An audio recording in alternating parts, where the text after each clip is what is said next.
May isang dalagitang binubuli noong siya ay high school, hanggang sa siya ay maging kolehiyala na. Ito ay dahil sa kanyang pagiging mataba. Subalit lumipas ang ilang mga taon at nagulat na lamang sila dahil napakaganda at napaka-sexy na nito.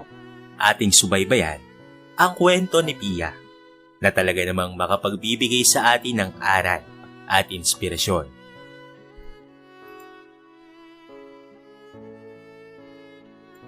Pia, baboy! Pia, baboy! Sigaw ng isa sa mga kaklase ni Pia at pinagtatawanan pa siya ng kanyang mga kasamahan at kaklase. Hindi na lamang umimik pa si Pia dahil ayaw niya ng gulo. Oy Piyang baboy, malapit ka ng leksyonin dahil sa katabaan mo. At nagtawanan naman ang kanyang mga kaklase. Hindi na nakapagtimpi pa si Pia, kaya't siya ay sumagot na sa mga ito. Oy Alice, tama ka na nga dyan. Oo na, sige na, mataba na ako. Pero sana naman ay huwag kayong ganyan sa akin. Huwag niyo naman sana akong pagtawanan o.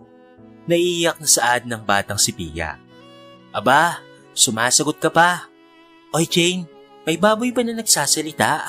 OMG, si Pia palang ata yun. Nakakabilib naman, napaka-unique. Pang-asar ng mga kaklase ni Pia sa kanya. Ang taba-taba mo, bagay kang leksyonin. Dahil malapit na ang piyesta dito sa atin, panigurado kami na isa ka sa mga ihahanda. Patuloy na pang-aasar kay Pia. Nagtawanan pa ang kanyang mga kaklase sa pamumuno nitong si Alice. Kaya't napaiyak na lamang ng tuluyan si Pia dahil sa sama ng loob. Ble, ble, ble, ble, ble. Napakapangit na nga ay baboy pa. Hay nako, nakakabad mood talaga kapag kasama ka at kaklase ka pa namin. Iyo, napakabaho pa. Nandidiring saad ni Alice, habang si Pia naman ay napahagulgol na lamang at tumaasa na sana ay dumating na ang ate niya para naman siya ay may pagtanggol. Iyak nang iyak si Pia dahil sa mga kantsawan at tawanan ng kanyang mga kaklase. Hoy, hoy, hoy! Kayong mga bata kayo, anong ginagawa niyo sa kapatid ko ha? Saway ng ate ni Pia sa mga batang nangaasar sa kanyang kapatid. Nagulat naman ang mga kaklase ni Pia dahil sa napakagandang babae ang sumasaway sa kanila. Ate? Kapatid mo to? Totoo po ba? Hindi makapaniwalang tanong ni Alice. Oo, at bakit niyo pinagtatawanan ng kapatid ko ha? Alam niyo bang masama ang mga nambubuli ng kaklase?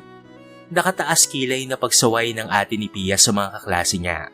Ate ganda, alam mo, para kang Diyosa at yun namang si Pia ay isang maligno na baboy. At bakit kayo naging magkapatid? Parang may mali ata ate ha. Natatawang saad ng batang si Alice.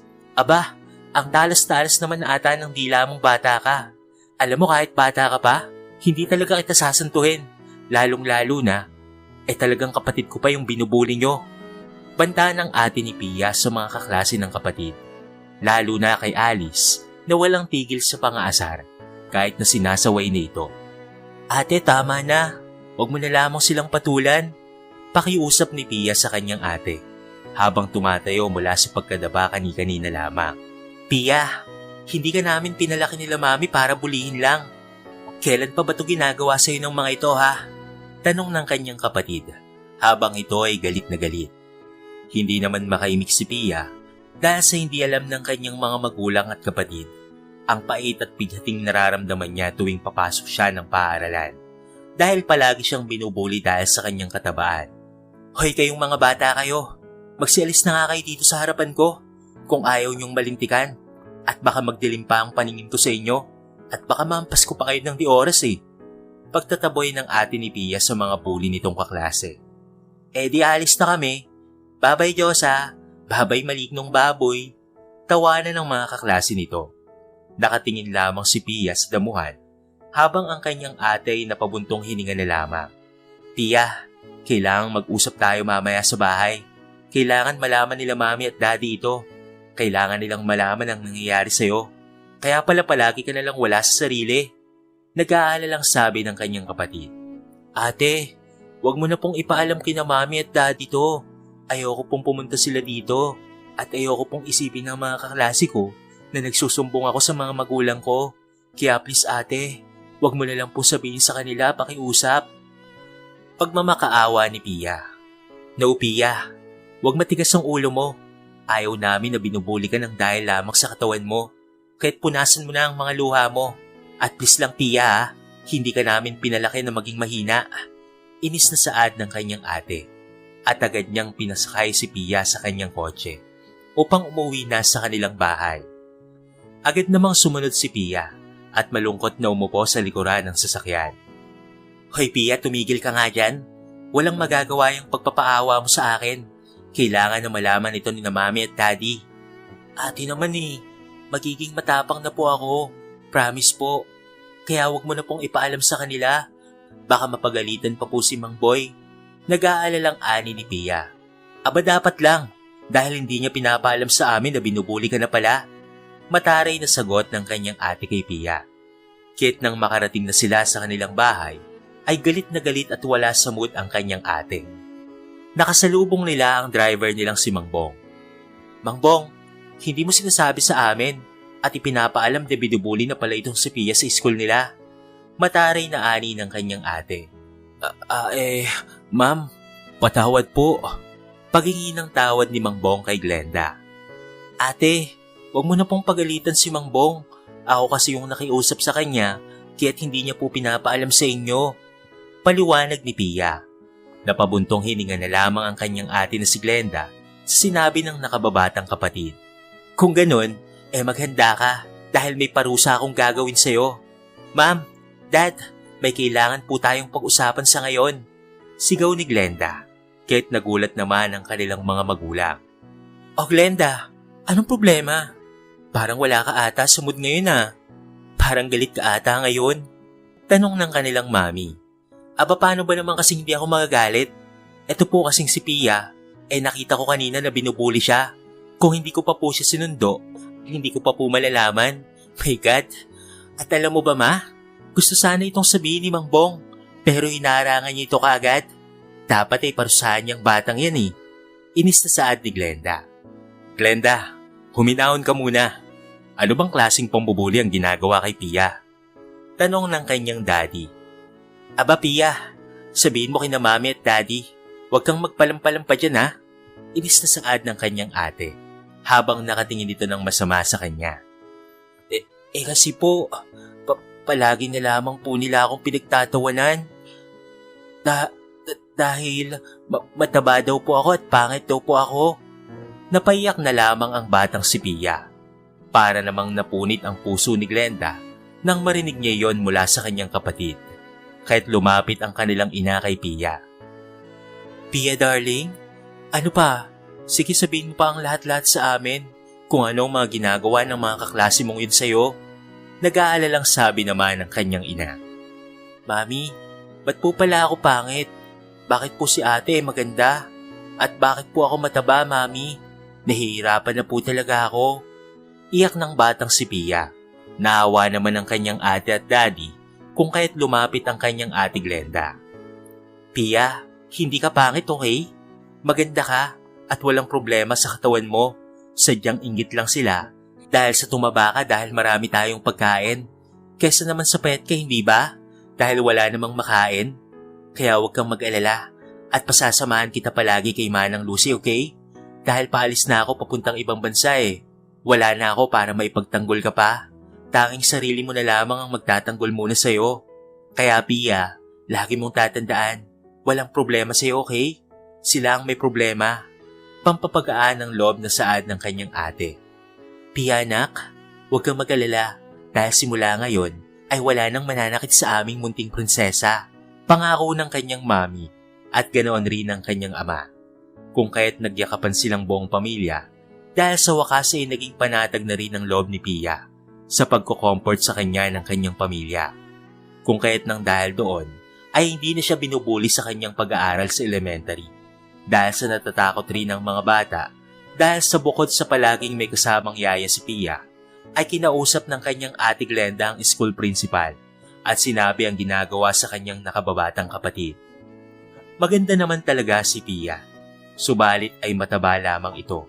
Dahil sa kain kasi ito ng kain ng mga chocolates, at iba pang mga pagkain na sagana sa carbs na siyang nagiging dahilan upang mas tumaba lalo ito. Lumaki siya ng mataba dahil para sa kanyang pamilya, hindi basihan ang katawan niya para hindi siya mahalin ng pamilya niya at pati na rin ng kanyang mga kamag-anak kung hindi nasa puso ang kanilang pamantayan. Lumipas ang ilang taon at nasa kolehiyo na si Pia pero mataba pa rin siya dahil sa hindi niya naisipan na maging body conscious dahil tanggap naman siya ng kanyang pamilya. At ang bago naman niyang paaralan ay walang pinipiling hugis ng katawan. Excuse me manang, dito po ba ang Athena Academy? Tanong ng isang magandang babae sa kanya. Ako po ba ang tinatanong mo, miss? Nagtatakang tanong naman ni Pia sa babae. Hindi, siya o. Pilosopong sabi naman ng babae. Naninigurado lang ako, miss, kasi hindi naman po ako manang at baka mas matanda ka pa nga sa akin eh. Inosenteng tanong ni Pia. Ay te, student ka pala dito? As in, nakakadiri naman. Gosh, akala ko pa naman ay manang ka na. Kasi tingnan mo naman yung katawan mo, napakapangit at napakadaba. Ang laki mo kasi te, nakakaya ka kapag papasok ka dito sa academy na to. Hindi bagay sa iyo ang uniforme. Insultong saad ng babae. Kahit naman siguro mataba ako, ay kaya ko rin magsuot ng ganyan. Tama naman ako, hindi ba? Abate, ang taas naman ng pangarap mo no? Tingnan mo nga yung itsura mo. Wait lang, kukunin ko muna itong salamin. Ani ng babae at may kinuha ito sa kanyang bag. Ito, salamin, para makita mo ang katawan mo te. Wala ka nang ang leeg at malaki pa ang tiyan mo. Tapos para kang gasolina. Tawang-tawa ang babae at ang mga kaibigan nito. Hindi na lamang umimik pa si Pia at umalis na kaagad at agad namang napansin ito ng babae. Hep, huwag mo nga akong tatalikurang baboy ka. Inis na saad ng babae at agad na tinulak si Pia na kaagad nitong ikinatumba. Aray! Sigaw ni Pia. Ayan, dyan ang bagay sa iyong mataba ka. Tawanan ng mga babae at maraming tao na rin ang nakapansin sa kanila kung kaya't agad na nag-usisa sa nangyari. Tawanan ng mga taong nakakita. Walang yaka. Umiiyak na saad ni Pia. Yan ang nababagay sa'yo. Kaya sa susunod, wag nang magkukross ang landas natin dito sa campus ha. Dahil ayaw ko ng mga baboy at pangit na katulad mo. Kaya't simula noon, siya ang naging usap-usapan sa kanilang campus. At nang dahil sa eksenang yon, ay napansin siya ng mga tao sa loob ng campus. At doon na rin nagsimula ang pambubuli sa kanya ng mga iba't ibang kurso at grupo ng mga kalalakihan sa kanilang campus. Excuse me po ma'am, may I go out? Paalam ni Pia sa kanilang guro. Sige, you can go now Miss Pia. Ani ng kanilang professor at agad namang tumayo si Pia. Pero bigla na lamang hinarang ng kaklase nila ang paa nito na siyang naging dahilan upang matalisod ang dalaga. Malakas ang naging impact kay Pia sa sahig na siyang naging dahilan upang mapuno ng tawanan ng kanilang klase. OMG classmates, may lindol ata. Sigaw ng kaklase nito at nagtawanan ng napakalakas. Pati na rin ang kanilang guro ay hindi maiwasang matawa sa nangyari. Aray, tulong po. Paghingi ng tulong ni Pia. Pero imbes na tulungan siya, ay tinawanan lamang siya ng kanyang mga kaklase. Parang nga talaga siyang baboy. At alam niyo yun, parang may tsunami kapag tatalo niya ng pool. Ani pa ng isa. Kahit walang nagawa si Pia, kung hindi ang tumayo na lamang sa kanyang sariling kakayahan. Nakatingin siya sa kanyang guro upang humingi ng tulong. Kahit napatigil ang kanilang guro sa pagtawa. Enough class, huwag na kayong tumawa pa. Class dismiss. At ikaw Miss Pia, pumunta ka na lang muna sa clinics para naman magamot yung injury mo. At hindi na lumala pa. Suwestyon ang kanilang guro. Kaya tumango na lamang si Pia. Thank you po ma'am. Sabi na lamang nito. At nagpaika-ika siyang lumabas ng kanilang silid. Habang ang kanilang mga kaklase ay tawa pa rin ng tawa. Habang naglalakad siya patungong klinik, ay may nakasalubong siyang isang grupo ng mga estudyante. Aba pre, tingnan mo, may baboy bang naglalakad na paika-ika? Parinig nito. Wala naman pare. At teka nga, bakit bigla na lamang umabot sa baboy ang usapan natin? Nagtatakang tanong naman ang kasamahan nito. Ang slow mo talaga pre. Yan o, tignan mo sa harapan natin oh. May baboy na naglalakad. At nagtawanan naman ang mga lalaki. Pia Boy, tawag ng lalaki. Excuse me, pero hindi Pia Boy ang pangalan ko ah. Ani ni Pia. Ay, hindi mo gets? Pia Boy, kasi ang ibig sabihin ay Piyang baboy. Napakahina naman ng tuktok mo. Nagtawanan naman ang mga lalaki. Kahit sa mga nalalakaran ni Pia, ay pinagtatawanan talaga siya at pinubuli siya dahil sa kanyang sobrang katabaan. Nang makarating siya sa klinik, ay gulat na gulat ang nurse dito. O Pia, anong nangyari sa'yo? Napano ka na naman ba? Nag-aalalang tanong sa dalaga. Imbes na sumagot si Pia, ay umiyak na lamang ito sabay sabi ng, Nurse Jane, bakit po ganun sila? Hindi nila ako tanggap. Dahil ba sa mataba po ako at pangit?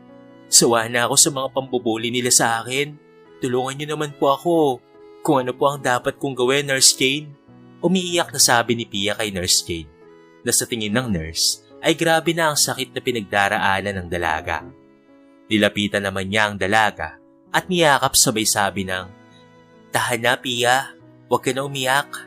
Ganyan talaga, may mga taong hindi natin mapiplis na gustuin tayo. Pero huwag kang mag-alala, nasa taas sila ngayon at nasa baba ka. Pero darating rin ang oras at tamang panahon na ikaw naman ang nasa taas at sila naman ang nasa baba. Makahulog ang saad nito para kay Pia. Pero nurse, parang ayaw ko na pong umasa. Malungkot na tugon naman ni Pia sa kanyang kaibigang nurse. Gusto mo pa talagang maging payat at maganda katulad ng ibang mga kababaihan dito sa school ninyo? Tanong na Nurse Jane. Oo naman nurse, kahit ano po ay gagawin ko. Basta't sabihin niyo lamang po, ay gagawin ko po kaagad. Makawala lang ako sa mga pambubuli ng mga tao sa paligid ko. Mabilis na sagot ni Pia at agad namang pinunasan ang kanyang mga luha. Dahil sa tila pa para sa kanya ay may pag-asa pa. Simple lang naman ang gagawin mo, Pia. Mag-gym ka at dapat ay may self-discipline ka. At gawin mo yan sa susunod na mga buwan dahil may 2 months kayong semester break at dapat sa pagbalik mo ay maging slim ka na ha. Hindi ka papayat, magpapa-slim ka lang naman, huwag kang mag-alala. Payo sa kanya ni Nurse Jane. Gaganda din ba ako noon? Tanong ni Pia sa kanyang kaibigan. Pia, maganda ka naman, pero mataba ka lang talaga. Kaya't kailangan mo lang ng weight loss. Kung kaya't ipakita mo sa akin na worth it lahat ng mga ginagawa mo at sa self-discipline naman ay kinakailangan mong gawing inspirasyon ang mga pambubuli nila sa'yo. Alalahanin mo yon para ma-motivate ka. Maraming salamat sa'yo, Nurse Jane. The best ka talaga. Huwag kang mag-alala. Pagbubutihin ko at pangako ko yan. May determinasyong saad ni Pia. Kahit ng gabing iyon, ay tinawagan kaagad ni Pia ang kanyang ate sa video call. O bunso, bakit napatawag ka ata? May problema ka ba? Tanong ng kapatid niya. Oo ate, malungkot na saad ni Pia. Napabuntong hininga na lamang rin ang kanyang kapatid. Binubuli ka na naman ba ng mga kaklase mo? Tanong nito. Hindi na lamang umimik pa si Pia, kaya't agad na napagtanto ng kanyang ate na binubuli na naman talaga ito. So hindi ka ba lalaban dyan? Hayaan mo lang ba na palagi ka na lang nilang apihin? Pia, wala ako dyan para ipagtanggol ka. Kaya naman lumaban ka naman. Tahimik lamang si Pia sa sinasabi ng kanyang kapatid. Hindi ka man lang sumasagot sa akin. Bakit ka pa tumawag kung ganyan lang rin naman? Wala naman talagang magagawa yung pagmuso-muso mo na yan at pagmamakaawa sa akin. Didiretsuhin na nga kita. Ano ba ang kailangan mo? Kung advice lang, wala na Pia. Tapos na ako dyan. Hay naku, ibababa ko na nga to. Para akong baliw dito eh. Nagsasalita akong mag-isa. Inis sa saad ng kanyang ate. Ate sandali. Teka lang naman.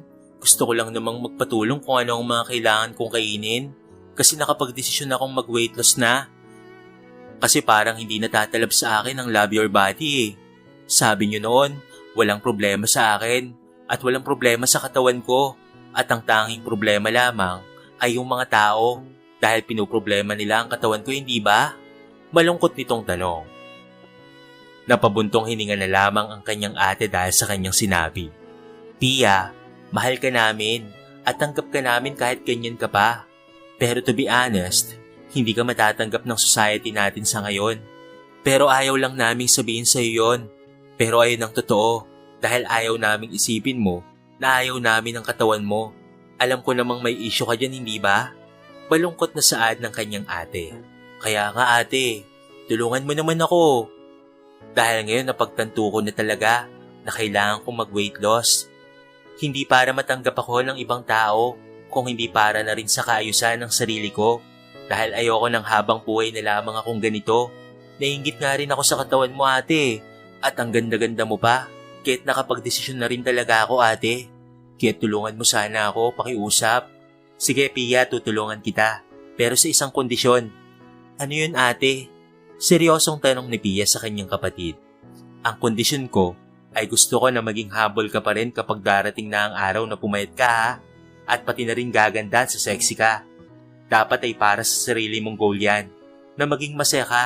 Hindi dahil sa nagpapayat ka para tanggapin ka ng ibang tao. Isipin mo na ginagawa mo yan para sa sarili mo na may nagbago sa'yo at gusto ko na maging matapang ka. Dahil alam ko naman na kahit pumayat ka na, ay may mambubuli at mambubuli pa rin sa'yo. Palagi mo yung tatandaan, Pia ha? Maging matapang ka na lang. Matigas na saad ng kanyang ate. Tiniis ni Pia ang pambubuli sa kanya ng mga tao sa loob ng kanilang campus. At dumating na ang araw na pinakahihintay ng dalaga, ang kanilang semester break. Sa wakas, semester break na. Sigaw ni Pia. Dahil sobrang saya habang ang ibang mga kababaihan naman ay biglang natawa sa kanya. Ay, biglang naging masaya ang baboy oh. Bakit Pia boy? Makakalaya ka na ba sa kulungan mo? Tanong ng lalaki. Subalit tinignan na lamang ni Pia ng masama ang lalaki. At sabay sabi sa kanyang isip na excuse me mister, laitin niyo lang ako ng laitin. Basta't ako ay masaya ako dahil sa wakas ay pagsisisihan niyo na lang lahat ng ginawa niyo sa akin at makakaganti na rin ako sa inyo. Banta ni Pia. Natawa naman ang mga lalaki dahil sa klase ng tingin ni Pia sa kanya at kulang na lamang ay sakmalin siya nito. O teka, bakit ganyan ka makatingin? Tanong ng isang lalaking nang bubuli sa kanya. Teka baka kainin mo ako. Halika, takbo na tayo boys. Parating na si Pia Boy Baboy. Sigaw ng mga lalaki at agad namang tumakbo na. Hindi na lang pinansin ni Pia ang mga lalaki at dali-dali nang umuwi dahil sa magsisimula na siya bukas. Agad namang nag-research si Pia kung ano ang mga dapat niyang kainin para maiwasan ang mga carbs at sweet. At naghanda na rin siya sa kanyang susuotin bukas para sa kanyang pagje-gym. Araw-araw ay nag-gym si Pia at hindi nagtagal ay unti-unting nakikita niya ang pagbabago sa kanyang katawan. Isang araw ay sobrang saya niya habang humarap siya sa salamin. Ang sexy mo naman Pia, ani ni Dan na kanyang coach. Ako ba talaga ito? Hindi makapaniwala si Pia dahil napaka-sexy niya na. At nag-glow na rin ang aura ng dalaga. Ikaw po yan ma'am, lahat ng pagod nyo at self-discipline ay nagbunga na rin po sa wakas. Masayang puri sa kanya ng kanyang coach. Wow, tatawagan ko na si ate.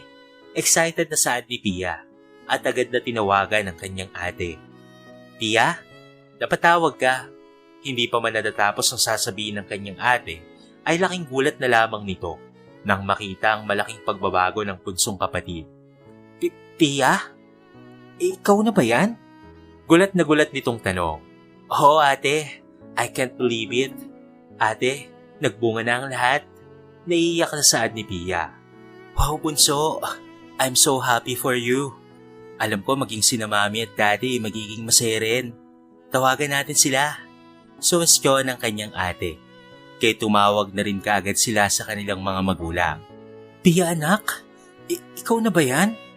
Grabe, ang sexy mo na at napakaganda mo pa. Nag-weight loss ka ba? Bakit hindi mo pinalam sa amin? Opo ma'am, gusto ko po kasi kayong surpresahin eh. Natutuwang saad ni Pia. Napakabilis lamang ng araw at hindi niya namalayan na magbabalik eskwela na pala siya. Kung kaya naman super excited siyang pumasok. Napabuntong hininga na lamang siya nang makapasok na siya sa kanilang paaralan. Nagtataka siya dahil halos lahat ng mga kaklase niya, lalo na ang mga kalalakihan, ay nakatuon ang tingin sa kanya. Ngunit hindi na lamang niya ito pinapansin. Miss? Bago ka lang ba dito? Tanong ng isa. Hindi, I'm Pia. Yung tinatawag mong baboy, nakakiting saan ni Pia. Nagparitoke ka, Pia? Gulat na tanong ng lalaki.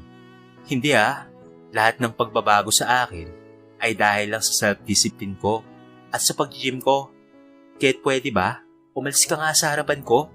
Pagtataray ni Pia, kahit naging sigat siya sa kanilang paaralan.